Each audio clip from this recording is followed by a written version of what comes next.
Channapatna by ಎಲೆಕ್ಷನ್ನಲ್ಲಿ ನಿಮ್ಮ ರಾಜಕೀಯ ವಿರೋಧಿಗಳು ಮಾತಾಡಿದ್ದನ್ನು ಕೇಳಿಸ್ಕೊಂಡೆ ನಾನು. ಅವರು ಸಿನಿಮಾ ಬೇಜಾರಾದ ರಾಜಕಾರಣ ಕಡೆ ಬರ್ತಾರೆ, ರಾಜಕಾರಣ ಬೇಜಾರಾದ ಸಿನಿಮಾ ಕಡೆ ಹೋಗ್ತಾರೆ. ಕನ್ಸಿಸ್ಟೆನ್ಸಿ ಇಲ್ಲ ನಿಖಿಲ್ ಅವ್ರಿಗೆ. ಇಲ್ಲ, ಒಂದು ಎರಡೂ ಅದರದಾದಂಥ ಜವಾಬ್ದಾರಿಗಳಿದೆ.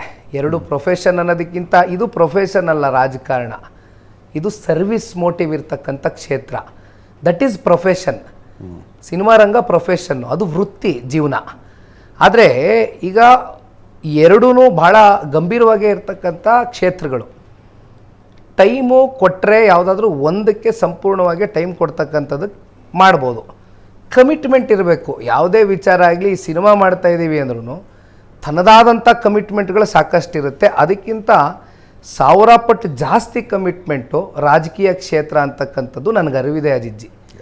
ಹಾಗಾಗಿ ಎರಡೂ ಕಡೆ ನಾನು ಸರಿದೂಗಿಸ್ಕೊಂಡು ಹೋಗ್ತಕ್ಕಂಥದ್ದು, ಎರಡೂ ದೋಣಿ ಮೇಲೆ ಕಾಲಿಟ್ಟು ನಾನು ಹೋಗ್ತಕ್ಕಂಥದ್ದು, ಜೀವನ ಮಾಡ್ತಕ್ಕಂಥದ್ದು ಸರಿಯಲ್ಲ ಅಂತಕ್ಕಂಥ ನಿರ್ಧಾರದಿಂದ ನಾನು ರಾಜಕಾರಣಕ್ಕೆ ಸಂಪೂರ್ಣವಾಗಿ, ಯಾಕೆಂದರೆ ರಾಜಕಾರಣ ಅಂತಕ್ಕಂಥದ್ದು ನಾವು ಆಫ್ ದ ರೆಕಾರ್ಡು ತಮ್ಮ ಜೊತೆ ಮತ್ತು ಪ್ರಶಾಂತ್ ಜೊತೆ ಕೂತ್ಕೊಂಡು ಮಾತಾಡಬೇಕಾದ್ರೆ ದೇವೇಗೌಡರು ಸಾಹೇಬ್ರ ಬಗ್ಗೆ ಹಲವಾರು ಚರ್ಚೆಗಳು ಮಾಡ್ತಾಯಿದ್ವಿ. 24 ಗಂಟೆಗಳ ಕಾಲ ಕೂಡ ಟೈಮ್ ಸಾಕಾಗಲಿಕ್ಕಿಲ್ಲ ರಾಜಕಾರಣ ಮಾಡಲಿಕ್ಕೆ. ಹೌದು, it's every day is a learning process. ಪ್ರತಿಯೊಂದು ವಿಚಾರದಲ್ಲೂ ಕೂಡ ನಾವು ಸಮಯ ಕೊಡದೆ ಹೋದರೆ ನಾವು ಏನು ಅಂದ್ಕೊಂಡಿದ್ದೀವಿ ಅದನ್ನು ಸಾಧನೆ ಮಾಡ್ತಕ್ಕಂಥದ್ದಕ್ಕೆ ಅಷ್ಟರ ಮಟ್ಟಿಗೆ ಯಶಸ್ಸು ಸಿಕ್ಕಲಿಕ್ಕಿಲ್ಲ.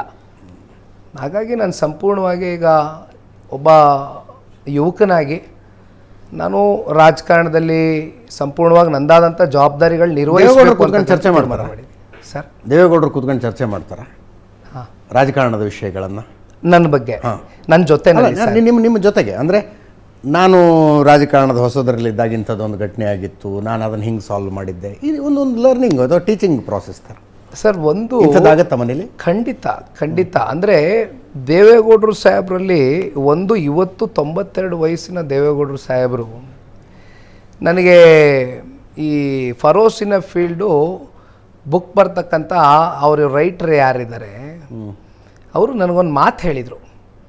ದೇವೇಗೌಡರು ಸಾಹೇಬರ ಜ್ಞಾಪಕ ಶಕ್ತಿ ಯಾವ ಮಟ್ಟಕ್ಕೆ ಇರುತ್ತೆ ಅಂದರೆ, ಎಷ್ಟೋ ಸಲ ನಾನು ಇಲ್ಲಿ ನಿಲ್ಲಿಸಿರ್ತೀನಿ ಇವತ್ತು, ಈ ಪಾಯಿಂಟನ್ನು 1 ತಿಂಗಳ ನಂತರ ಅದನ್ನು ತೆಗೆದ್ರೆ ಅದನ್ನೇ ಹೇಳ್ತಾರೆ ವಿಷಯ ಹೊರತುಪಡಿಸಿ ಒಂದು ಚೂರು ಬ್ರೇಕೇಜ್ ಇರೋದಿಲ್ಲ, ಒಂದು ಚೂರು ಡೈವರ್ಸ್ ಇರೋದಿಲ್ಲ ಅವ್ರು ಹೇಳೋ ಸ್ಟೇಟ್ಮೆಂಟ್ಗಳಲ್ಲಿ.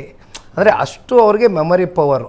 ಕೂತಿದ್ದಾಗ ಅವರ ಏನೊಂದು ಊರಿನ ಪರವಾಗಿ, ಗ್ರಾಮದ ಪರವಾಗಿ ಅವ್ರಿಗೆ ಏನೊಂದು ಆ ಬದ್ಧತೆಯ ಕಾಳಜಿಯ ಚಿಂತನೆ ಇತ್ತು, ಇವೆಲ್ಲವನ್ನು ಗಮನಿಸಿದಂಥ ಗ್ರಾಮಸ್ಥರು, ಅವ್ರ ತಾಲೂಕಿನ ಜನತೆ ಅವ್ರಿಗೆ ಫೋರ್ಸ್ ಮಾಡಿ ನಿಲ್ಲಿಸಿದಾಗ ಅವರು ಸ್ವತಂತ್ರ ಅಭ್ಯರ್ಥಿಯಾಗಿ ನಿಂತರು ಅಂತಕ್ಕಂಥದ್ದು. ಈ ರೀತಿ ಅನೇಕ ಘಟನೆಗಳು ಹಂಚ್ಕೊಳ್ತಾ ಇರ್ತಾರೆ sir. Is N encyclopaedia sir. ನಮ್ಮ ಪುಣ್ಯ ಅವ್ರ ಜೊತೆ ಕೂತ್ಕೊಂಡು ಸಮಯ ಕಳೀತಕ್ಕಂಥದ್ದಕ್ಕೆ ನಮ್ಮ ಪುಣ್ಯ.